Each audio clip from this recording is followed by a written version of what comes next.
గాంధీ గారైనా, అంబేద్కర్ గారైనా, రాజైనా, పేదవాడైనా దేవుని తీర్పు ముందు అందరూ ఒకటే. ప్రశ్న ఎంత గొప్ప మనిషి అనేది కాదు, దేవుని ఎదుట అతని స్థానం ఏమిటి అనేదే అసలు ప్రశ్న. చాలా మంది ఇలా అడుగుతారు, నమ్మకపోతే నరకమేనా? అయితే గాంధీ గారు, అంబేద్కర్ గారు లాంటి మంచి వాళ్లకు కూడా నరకం అంటారా? దాంట్లో న్యాయం ఎక్కడుంది అని. ఈ ప్రశ్న ఎమోషనల్ గా అనిపించిన బైబిల్ చెప్పేది వ్యక్తుల గొప్పతనం గురించి కాదు, దేవుని పరిశుద్ధత, మనిషి పాపపు స్థితి గురించి.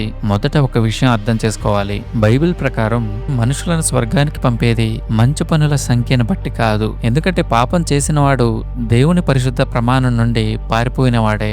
బైబిల్లో రోమా 3:23లో అందరూ పాపం చేసి దేవుని మహిమను పొందలేకపోయారు అని ఉంది. ఇక్కడ అందరూ అంటే అందరూ, హిందువు, క్రైస్తవుడు, ముస్లిం, బౌద్ధుడు, గాంధీ గారు, అంబేద్కర్ గారు, నువ్వు, నేను అందరూ ఇందులోకి వస్తారు. ఒక న్యాయస్థానంలో హంతకుడు నిలబడి నేను 10 మందికి సహాయం చేశాను కాబట్టి నన్ను విడిచిపెట్టండి అంటే న్యాయమూర్తి విడిచిపెడతాడా? లేదు కదా. ఎందుకంటే మంచి పనులు చేసిన నేరం రద్దు కాదు. అదే విధంగా దేవుని దృష్టిలో కూడా మంచి పనులు పాపాన్ని చెరిపేయలేవు.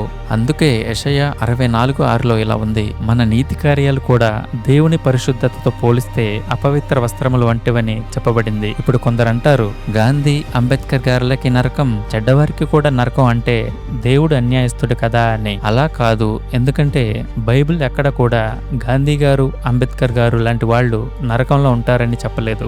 ఎవరు చివరకు రక్షించబడ్డారు, ఎవరు రక్షించబడలేదు అనే తుది తీర్పు దేవునిదే. మనిషి గుండెను, చివరి క్షణాలను, అతని అంతరంగం పూర్తిగా తెలిసింది దేవునికే. బైబిల్ స్పష్టంగా చెప్పేది ఏమిటంటే యోహాను 14:6లో యేసు ప్రభువారు ఇలా అన్నారు, నేనే మార్గము, సత్యము, జీవము, నా ద్వారా తప్ప ఎవడును తండ్రి యొద్దకు రాడు అని చెప్పారు. అపోస్తుల కార్యములు 4:12లో రక్షణ మరి ఎవని యందునూ లేదు అని ఉంది. అంటే రక్షణకు మార్గం మన మంచితనం వల్ల కాదు, యేసుక్రీస్తు ద్వారా దేవుడిచ్చిన కృప.